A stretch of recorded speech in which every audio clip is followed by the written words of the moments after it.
오늘 우리가 살펴볼 단어는 마음이라는 단어입니다. 아니, 마음이라는 게 생각보다 우리가 자주 쓰기도 하고 잘 알고 있다라고 생각하지만 사실은 이 단어 자체가 꽤 까다로운 단어입니다. 우리는 마음이라는 게 그렇게 까다롭다고 생각을 안 하실지 모르겠지만 현대 의학이나 심리학에서도 이 마음이 도대체 뭐냐, 이게 여러분 곰곰이 생각해 보면 결코 쉬운 게 아닙니다. 우리 일반인들이 생각하는 마음과 현대 학자들이 학문적으로 접근하는 마음, 이게요 꽤 까다롭습니다. 마음이 뭐냐, 이거를 우리 시대에 우리 현대 사회에서도 이것을 정의 내리는 게 결코 쉬운 용어가 아니다라는 겁니다. 그런데 이걸 다 얘기하기에는 너무나도 복잡하고 또 현대의 어떤 마음이라는 논의를 먼저 좀 접어두고 나서 또 고대인들이 생각하는 마음과 또 일반인들이 생각하는 마음, 그거 안에서도 차이가 굉장히 있다라는 겁니다. 그래서 먼저 현대 학문적인 의미에서 마음, 이건 조금 접어두고요. 그것만도 어렵습니다. 사실은 먼저 구약에서나 신약에서 가리키는 마음이 도대체 뭔가, 이건 먼저 좀 살펴보려고 합니다. 우리가 생각할 때 마음이 뭘까요? 마음이. 우린 기본적으로 좀 이게 감정에 가깝다고 생각할지 모르겠습니다. 그런데 구약이나 신약이나 여기서 마음이라고 생각할 때는요, 우리가 생각한 것과는 달리 감정이 아니라 이성에 가깝습니다. 이걸 좀 꼭 기억할 필요가 있습니다. 우리가 생각하는 경우는 많은 구절들을 읽을 때 마음을 다하고 이런 표현들이 나올 때 우리는 뭐라고 생각하냐면 어떤 감정을 다 쏟아내는 거라고 생각을 하죠. 그런데 사실은 이 거의 대부분의 구절들이 고대인들은 어떻게 생각하냐면 이성적인 감정, 이성적인 생각입니다. 그래서 우리가 좀 생각하는 것과 굉장히 차별성이 있다 라는 걸 먼저 한번 생각해 볼 필요가 있습니다. 이건 구약도 마찬가지고요, 신약도 마찬가지고. 그래서 우리가 마음을 다하고 슬픔을 다하고 힘을 다하여 주 너의 하나님을 사랑해라 라고 하는 그런 구절이 나올 때 이 마음은 우리가 생각할 때 감정을 쏟아내거나 뭐 뜨겁게 하나님을 사랑하라는 그런 느낌으로 대하지만 기본적으로 이 의미가 다 대하고 있는 것은 어떤 사고와 판단과 의지를 전적으로 하나님께 향하고 하나님의 말씀을 내 삶의 중심으로 받아들이는 의지에 가깝습니다. 감정이 아닙니다. 충성에 가깝습니다. 감정은 늘 흔들리잖아요. 그렇죠? 그런데 마음을 다할 때는 이게 충성이 마음하고 상관없습니다. 의지에 가깝습니다. 그래서 우리가 생각하는 것과 상당히 다르다. 이거를 먼저 한번 생각해 볼 필요가 있습니다. 그리고 또 이제 차이가 뭐냐면 현대인들은 이성이 어디 있다고 생각하나요? 이성이 머리에 있다고 생각하죠. 그렇죠? 현대인의 그 뇌가 고대인들의 마음에 해당한다고 생각하시면 됩니다. 성경의 마음은 어디 있다고요? 머리. 그러니까 우리 성경에 나오는 많은 경우에 마음이라는 단어는 현대인의 뇌다라고 생각하시고 바라보시면 그렇게 틀리지 않습니다. 그래서 마음이 어렵습니다. 여러분들이 쉽게 생각하는 것과 달리 그 의미가 다르기 때문인 거죠. 그래서 우리가 생각할 때 대부분 번역하는 이 마음이라는 단어가 생각보다는 감정보다는 어디에 가깝다고요? 이성에 가깝다라는 겁니다. 특히 이제 현대의 학문적인 접근, 마음이 도대체 어디 있지? 이거 꽤 까다롭습니다. 생각 한 번도 안 해보셨죠? 이게 심리학적으로도 그렇고요, 의학적으로도 그렇고요, 꽤 까다롭습니다. 그러니까 오늘 우리들은 뭐 현대 의학이나 뭐 심리학이나 이걸 우리는 볼 생각은 아니고요. 먼저 성경이 말하고 있는 마음이 도대체 뭐냐? 먼저 이걸 좀 살펴보려고 합니다. 근데 이 마음이라는 단어가 신약이나 구약이나 단어가 하나가 아니에요. 우리는 똑같이 그 단어를 마음이라고 번역했는데 이 단어가 다릅니다. 구약에는 어떤 부분은 창자를 그 마음이라고 번역도 하고요, 콩팥을 마음이라고 번역을 해서 일관되게 번역을 하지 않았습니다. 신약도 마찬가지입니다. 여러분 신약 보시면요, 누스라는 단어를 지금 저기 나온 단어가 다 마음으로 번역했습니다. 근데 이 누스는 이해력이나 지성에 가깝고 푸시케는 생명이나 영혼에 가깝고, 뭐 스플랑크나 이런 단어는 어떤 깊은 연민, 애정, 뭐 이런 거고요. 또 티모스는 어떤 격한 감정입니다. 이게 다 뭐라고 번역했냐면 그냥 마음이라고 번역을 했습니다. 물론 때에 따라서 좀 다르게 번역하기도 하지만, 그래서 우리가 이 한 단어만을 가지고 접근하기도 어렵고, 그래서 생각보다 어렵습니다. 그리고 또 어려운 점은 뭐냐면 한 단어도 뭐에 따라 달라질까요? 한 단어조차도 문맥에 따라 또 다릅니다. 그렇기 때문에 여러분, 이 여러 단어도 어려울 뿐더러 한 단어도 항상 뭐에서 바뀌냐? 문맥에서 바뀌기 때문에 마음, 이거 정말 설명하기가 너무너무 까다로운 단어입니다. 그러나 오늘 우리는 간단하게 하지만 결코 간단하지가 않다라는 생각해 보면서 마음을 좀 살펴보려고 합니다. 오늘 우리가 이 시리즈를 따라가면 당연히 신약 본문을 따라가야 되겠지만, 그 전에 너무 유명한 구약의 본문을 하나 그래서 채택을 하고 살펴보고 또 신약과 좀 연관을 맺어보려고 합니다. 열왕기 3장에 보면 솔로몬이 왕이 된 다음에 하나님께 구하는 아주 유명한 얘기가 있죠. 누가 주의 이 많은 백성을 재판할 수 있사오리까? 듣는 마음을, 여기서 유명한 듣는 마음, 레브시오메아라는 단어가 나오는데요. 종에게 주사 주의 백성을 재판하여 선악을 분별하게 하옵소서라고 얘기합니다. 그 유명한 솔로몬이 구한 것은 우리가 생각하는 비상한 머리라기보다는 뭐냐면 듣는 마음입니다. 히브리어로 레브 쇼메아, 레브가 마음이고요, 쇼메아 듣다입니다. 그래서 이 듣는 마음 하면 여러분 어떤 생각을 하십니까? 아무래도 우리가 생각할 때는 어떤 공감 능력 이렇게 생각할 가능성이 꽤 높다고 생각합니다. 물론 예전에는 뛰어난 머리라고 생각하시는 분들도 있겠지만, 요즘 이제 듣는 마음 이런 얘기를 들으면서 요즘 시대에서는 그래, 사람들의 마음을 공감해야지, 이해해야지, 공감 능력이 좋아야지, 이게 굉장히 이슈가 되면서요, 목사님들이 듣는 마음이 뭐야? 공감 능력이다, 이런 설교도 종종 있습니다. 물론 이런 의미를 다 배제할 이유는 없습니다. 하지만 솔로몬이 구하는 것은 어떤 감정적인 공감 능력이 아닙니다. 여러분, 듣는 마음이 하는 게 뭔가라고 살펴보십시오. 주의 백성을 재판하여 선악을 분별하게 하옵소서. 그러니까 듣는 사람의 말을 정확하게 이해하는 거예요. 들어서 이해해서, 그래서 사건의 진상을 정확히 파악해야 됩니다. 감정이 아닙니다. 그리고 거기서 선과 악을 구별해서 온전한 올바른 판결을 내리는 것. 이거 뭐가 필요하죠? 어찌 보면 뛰어난 이성이 필요합니다. 뛰어난 판단력, 분별력, 이게 필요합니다.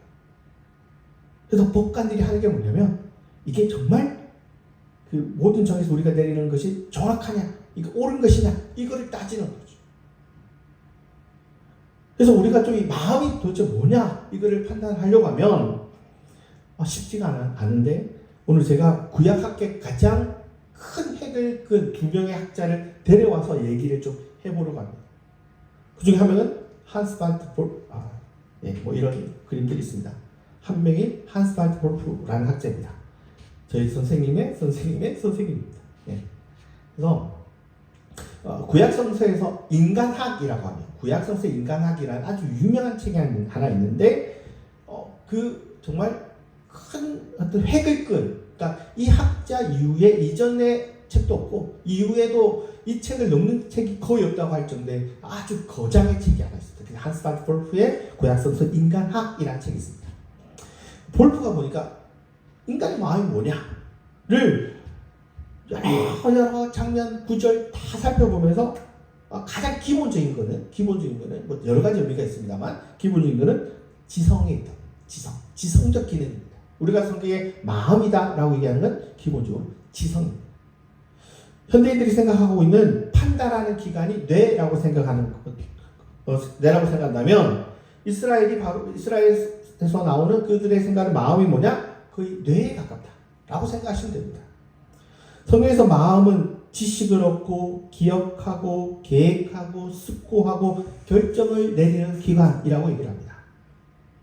그래서 지혜로운 마음, 깨닫는 마음, 계획하는 마음, 또 뭐 반대로 미련한 마음이라고 할 때 이런 표현들이 기본적으로 판단하는 지성입니다. 그러니까 미련하다고 할 때 마음이 미련한 게 아니라 어떤 것을 이해하고 판단하는 데 있어서 뭔가 부족한 겁니다. 그래서 좀 이 볼프의 마음을 물론 한 단어로 이렇게 짧게 이야기는 어렵지만 그래도 좀 간추려서 얘기하면 성경에서 마음이라고 하는 건 감정에 있다, 감정이 전혀 없는 건 아닙니다. 예, 하지만 감정보다는 이성에 가깝다라고 생각하시는 겁니다. 그래서 물론 이 성경의 마음을 너무 단순하게 얘기하기도 그렇고 문맥에 따라 좀 의미가 다르기 때문에 조금 고심을 해야 되겠지만 어쨌거나 기본적으로 현대인의 이성에 가깝다라고 판단을 내린 것이 한스바크 볼프가 본 인간학입니다. 그런데 이걸로 끝나지 않았습니다. 볼프 이후에 인간학의 새로운 장을 연 학자가 또 한 명 있습니다. 베르트 야노프스키라는 학자입니다. 이 책이 나오기까지는 또 다른 어떤 과정들이 있습니다. 그게 뭐냐면 볼프의 책이 1973년도에 나왔는데 사실 이 책을 뛰어넘는 책이 없었습니다. 학자들이 공부 안 했을까요? 엄청 했는데 이 책을 뛰어넘지 못했습니다. 그런데 인공지능이 탁 튀어나오면서 인간이 그럼 도대체 뭐지? 라는 질문이 전 세계 인문학에 있어서 굉장한 이슈로 떠올랐습니다. 우리가 생각하는 그 알파고 있지 않습니까? 알파고가 딱 나오기 전에 나오면서 그 인간이 도대체 AI 시대에 인간이 서야 될 자리가 뭐냐가 중심에 섰습니다. 근데 이거는 여러분 생각보다 알파고 이전부터 있었습니다. 1980년대, 90년대, 2000년대 영화들을 한번 보십시오. 벌써 인공지능이 뭐냐에 대한 고민들이 영화에 수두룩히 있습니다. 그러면서 이런 세상 속에서 인간이 서야 될 자리가 뭐지? 라고 할 때 이 야노프스키가 책을 한 권 툭 내면서 이 질문에 대해서 좀 더 우리가 생각해 볼 구약에 대한 인간학에 대한 새로운 장을 연 인물이 베르트 야노프스키라는 학자입니다. 최근요, 사실은 2019년에 나왔지만 이 학자가 2010년도부터 꾸준하게 논문을 써가면서 이거는 이제 한스바크 볼프의 책을 뛰어넘는다고 하면 괜찮을까요? 그 거장의 책을? 그래도 불구하고 어쨌거나 새로운 장을 연 책이 베르트 야노프스키라는 학자입니다. 그리고 와그너라든지 또 다른 학자들이 있지만 가장 뛰어난 학자 야노프스키의 2019년 저게 또 개정판이 나와서 2023년도에도 개정판이 나왔습니다. 그리고 제가 이 책이요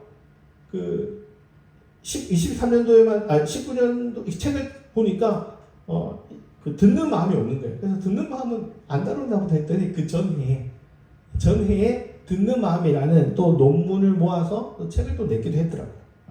그래서 이 책을 살펴보면서 야노프스키는 도대체 마음을 뭐라고 보지? 라고 좀 살펴봤습니다.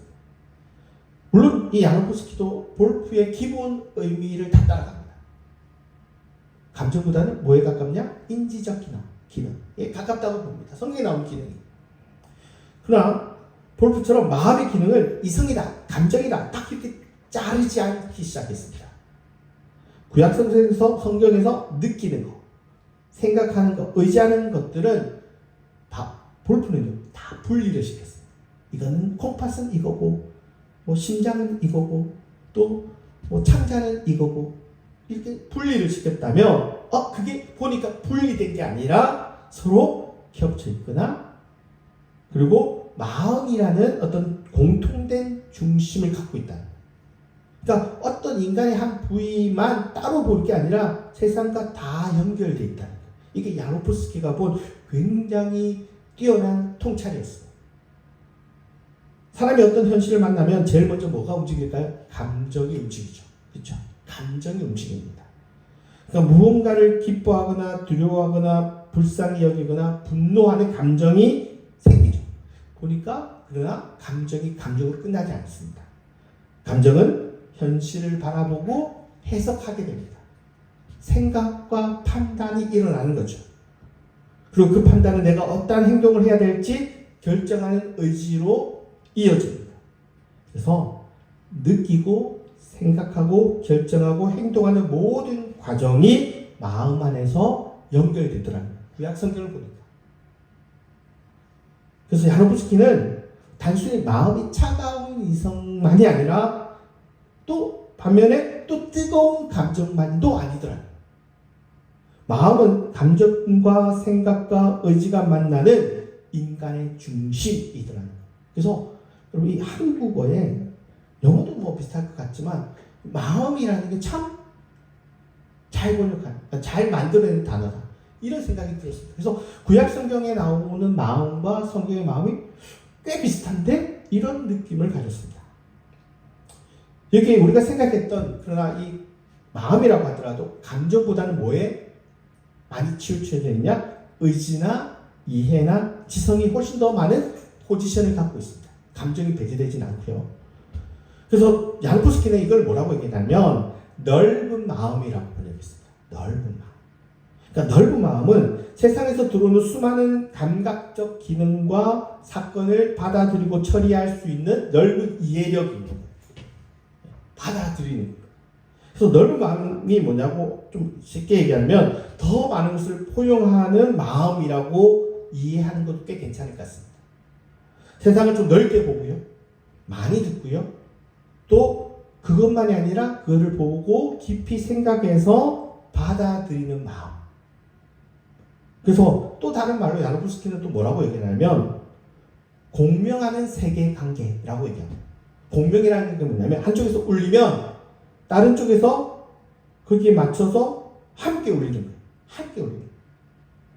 그러니까 한쪽에서 걸었는데 한쪽에서는 무응답이다. 이게 아니라 뭔가가 있으면 여기서 같이 응답하는 거예요. 세상에 나에게 말을 걸면 나도 거기에 맞춰서 반응하는 게 그게 마음이에요. 그래서 마음은 우리가 생각할 때 마음은요, 현대인의 마음은요 매우 개인적이잖아요. 그렇죠? 자기 안에 갇혀 있잖아요. 근데 성경이 볼 때 마음은 항상 어떻게 되어 있냐면 자기 안에 갇혀 있지 않고 외부를 향해서 항상 열려 있고 세상에 말을 할 때 침묵하지 않고 오히려 말을 걸고 이해하고 분별하고 다시 말하고 행동하고 응답하는 이게 마음이에요. 다르죠. 우리가 생각하는 마음과 다르죠. 우리 마음과 행동이 다르잖아요. 다를 수 있잖아요. 그런데 그렇게 합니다. 구약 성경에서는 행동하는 거나 듣는 거나 겹쳐져 있습니다. 그래서 처음에는 잘 들어야 돼요. 그리고 그 의미가 무엇인지 알아차리고 거기에 제대로 응답하는 것. 그게 공명하는 관계. 이게 마음이랍니다. 특별히 듣는 마음을 이렇게 움직입니다. 외부의 현실을 듣습니다. 그리고 마음으로 받아들여서 이해합니다. 그리고 그걸 깊이 생각해서 선과 악을 분별해서 입과 손과 발로 응답하는 겁니다. 귀에서 마음으로 들어왔다가 다시 입과 손을 통해서 외부로 나가는 겁니다.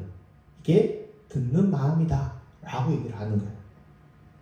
그래서 오늘 우리가 생각하면 마음하면 특별히 자폐 같은 것들을 갖고 있는 사람들은 세상과 소통을 못하는 경우들이 있잖아요.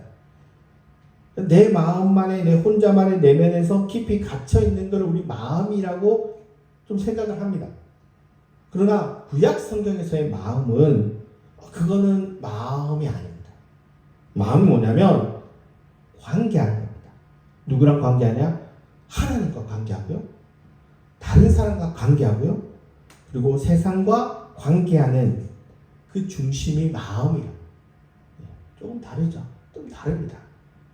특별히 좋은 마음, 듣는 마음, 최고의 마음은 뭐냐? 다른 세상, 나와 다른 사람들, 그리고 하나님과 관계하면서 책임있게 응답하는 것이 듣는 마음이라고 보는 거예요. 잘 본 것 같습니다. 오늘 우리가 살펴볼 것은 신약의 마음입니다. 그 중에서도 로마서 12장 1절 2절에 나오는 마음입니다.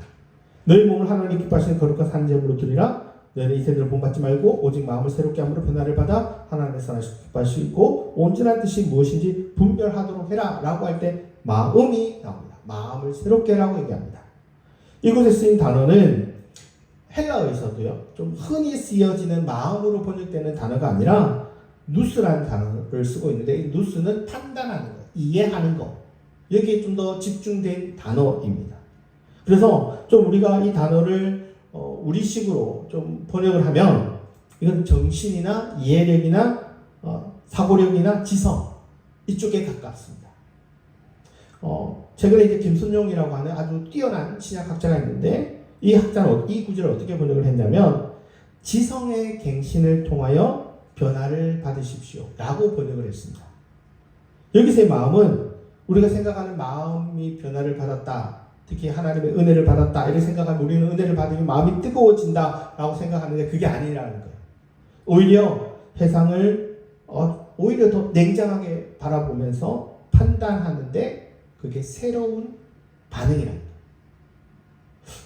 그래서 이게 이 구절을 지성, 판단, 정신으로 번역을 합니다.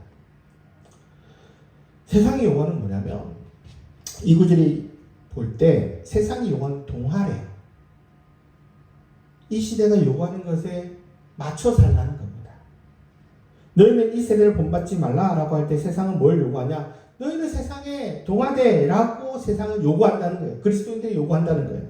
세상의 틀에 너희가 그 틀에 끼워 맞춰 살기를 바란다는 거예요. 그런데 바울은 그 세상의 틀에 끼워 맞춰서 동화되는 걸 어떻게 해라? 반대해라. 반대라는 거예요. 그 세상이 요구하는 틀에 끼워 맞춰서 살지 말래. 그거 어떻게 살아라는 거냐? 변화를 받으라는 거예요.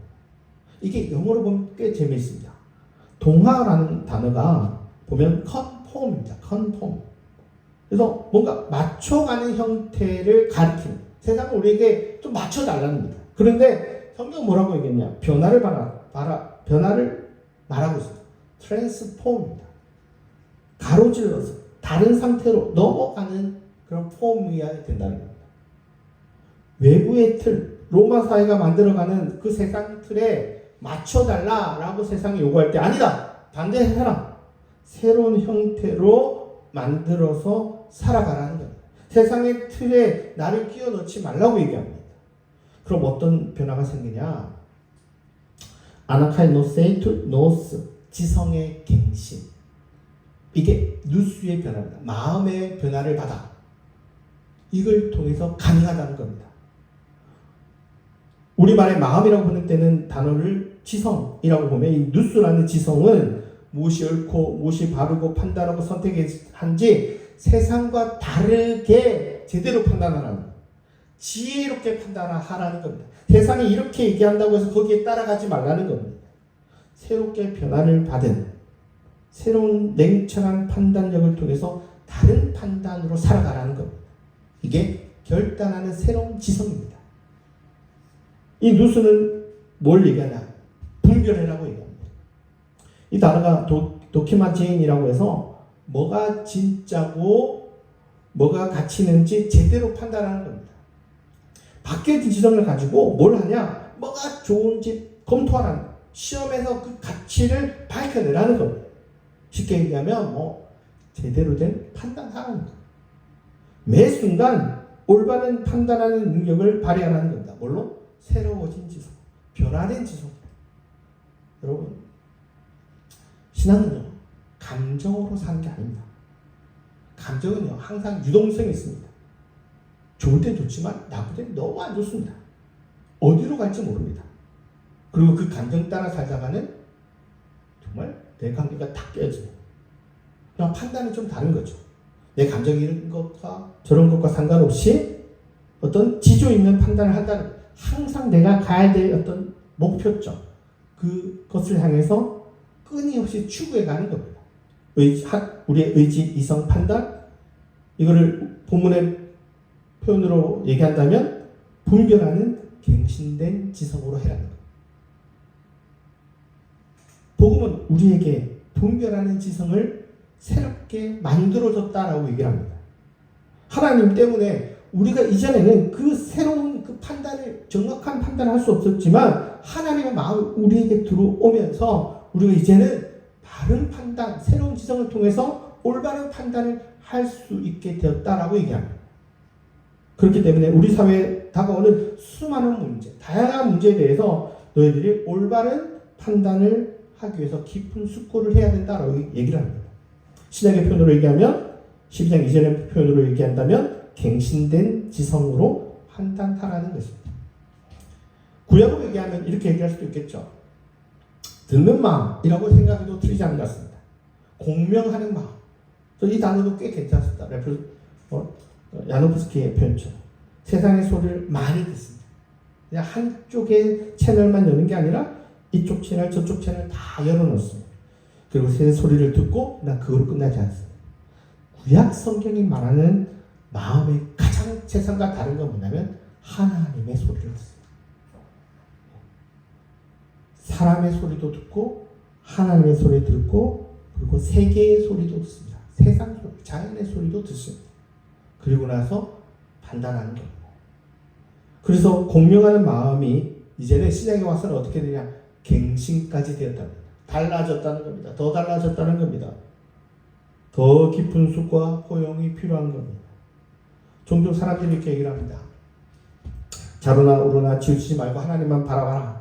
이 말은 단순히 판단하지 말고 중간에 서 있으라는 그런 얘기가 아닙니다. 구약성경에서 자로나 우로나 치우치지 말라는 것은 어떤 문제에 대한 입장을 가지지 말라는 얘기가 아닙니다. 하나님의 그 길에서 제대로 된 판단을 하라는 겁니다. 불의와 정의 사이에 중간에 서는 게 아니라 억압하는 사람과 억압을 받는 사람 그 사이에서 하나님의 뜻이 도대체 어디에 있는지 분별하고 그 뜻에서 벗어나지 않는 겁니다. 갱신의 지성을 가진 사람들은 현실과 정치의 문제에 대해서도 좀 숙고해서 판단할 수 있어야 됩니다. 이게 우리 종교니까 정치에 대해서 무심해 그럴 수 없잖아요. 다 판단하는 겁니다. 권력이 불의와 불공정과 차별을 행할 때 그것이 선하지 않다고 판단할 수 있는 용기가 바로 갱신된 지성의 분별력 있는 행사입니다. 그래야 듣는 마음, 새로운 마음이라고 할 수 있습니다. 다시 한번 마음이라는 걸 한번 좀 더 들어가 봅시다. 흔히 우리는 마음을 감정이라고 생각했습니다. 그러나 구약이나 시작이나 바라보니까 이건 지성에 가깝더라는 거예요. 지성. 또 구약이나 시작 학자들은 이 현대의 일반 학자들이나 그리고 이런 사람들이 다 얘기하는 게 뭐냐면 마음이 그렇게 쉽게 구분되는 게 아니래요. 야노프스키도 결국 마음에 감정이나 감성이 없다고 말하지 않아요. 여러분 사실 볼프도 그렇습니다. 볼프도요. 마음이 지성에 가깝죠. 마음이 감정이 없냐? 그거 아니랍니다. 마음은 지성, 감성 그게 다 엮여져 있습니다. 다 담겨져 있습니다. 그리고 그게 뭐냐? 그리고 세상에 반응하는 것까지 포함되어 있습니다. 여러분 솔로몬의 듣는 마음은 뭘 읽어내는 줄 아십니까? 어머니의 모성의 그 긍휼을 읽어냅니다. 여러분 차가운 뇌만 있으면요 그 어머니의 불타는 긍휼을 읽어내지 못할 거 아니에요. 근데 그런 게 아니라는 거예요. 이 듣는 지성은 결코 감성을 읽어내지 못하는 정서를 파악하지 못하는 이성이 아니라 오히려 그 정서를 아주 깊이 읽어내는 지성입니다. 그런데 그거로 현혹되는 것도 아닙니다. 여러분 어떤 감정을 하면 그게 그냥 현혹돼서 그냥 그걸 다 들어주고 싶은 마음이 있지만 그것도 아니에요. 여러분 넓은 마음이라고 얘기할 때 다른 사람의 소리를 듣지만 또 다른 소리도 듣는 거예요. 세상의 소리를 들으면서 다른 판단을 할 수 있어야 됩니다. 여러분 한국교회의 문제는 뭘까? 저는요 판단은 잘하는 것 같아요. 판단은 쉽게 합니다. 선악도요 굉장히 빨리 분별합니다. 그런데 제가 볼 때는 듣지 않고 판단하고 보지 않고 분별하고 마음을 읽지 않고 자꾸 결론을 먼저 내리는 것. 이거 바른 판단이라 할 수 없습니다. 여러분 많이 들어야 돼요. 많이 들어야 돼요. 많이 듣기 위해서는 마음의 넓이를 좀 넓혀야 돼요.